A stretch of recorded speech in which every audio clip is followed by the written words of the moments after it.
Have you ever looked up at the stars and wondered how our skies have come to be full of these natural nightlights? Why are some stars brighter than others? What happens to a star after it dies?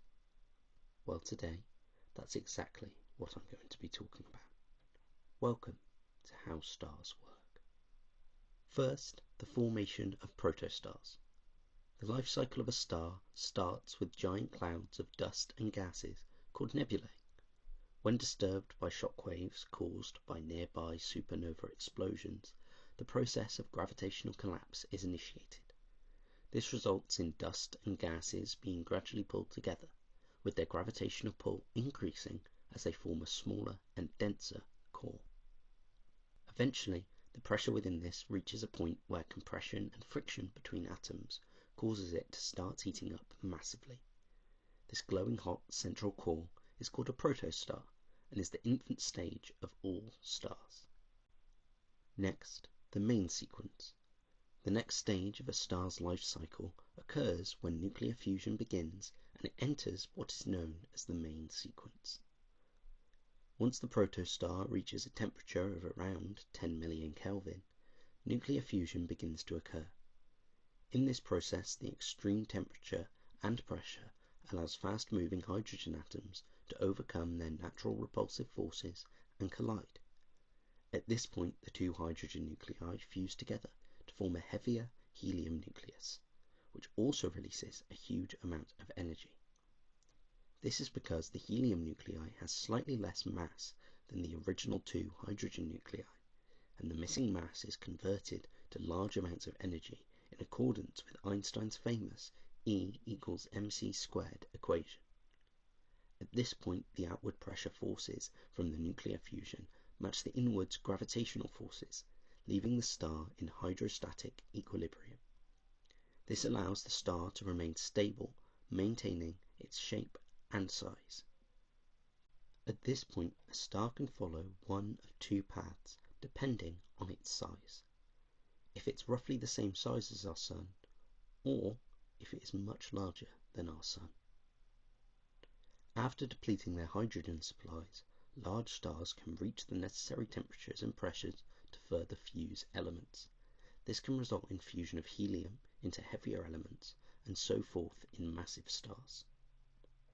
Firstly, if a star is roughly the same size as our Sun, once it has depleted its hydrogen supplies, its core will begin to contract under the immense gravitational pressure. Simultaneously, the outer layers will begin to expand and cool, which reduces the bright intensity and gives the star a reddish colour, at which point the star has now formed into a red giant. Red giants will continue to cool and contract under the immense gravitational pressure. As this happens, they will slowly lose all their colour and change into what is known as a white dwarf. This star will then continue to cool slowly over trillions of years. At this point, it is theorized that it will form into a black dwarf star, which emits no heat or light, making it impossible to observe. Due to our universe only being 13.8 billion years old, it is not currently possible for any of these theoretical black dwarf stars to have formed yet. Alternatively, if a star is larger than our Sun, at around 10 to 40 solar masses, it will continue to fuse heavier elements once it has depleted its initial hydrogen supply. This continuous fusion of elements results in its size swelling massively. However, this also results in an unstable expansion, compromising its lifespan and giving it a higher luminosity than other stars. Eventually, this unstable expansion will result in a huge supernova explosion, releasing as much energy as an entire galaxy, and briefly becoming bright enough to outshine one. These violent explosions are crucial for distributing heavier elements such as gold and uranium throughout the universe. After this, the remnants of a star can form one of several things. The first option is an incredibly dense neutron star. Composed of mostly neutrons, these have massively strong gravitational and magnetic fields, despite only being the size of a small city. These only measure an approximate 20 kilometers in diameter and will often be observed rotating rapidly as pulsars.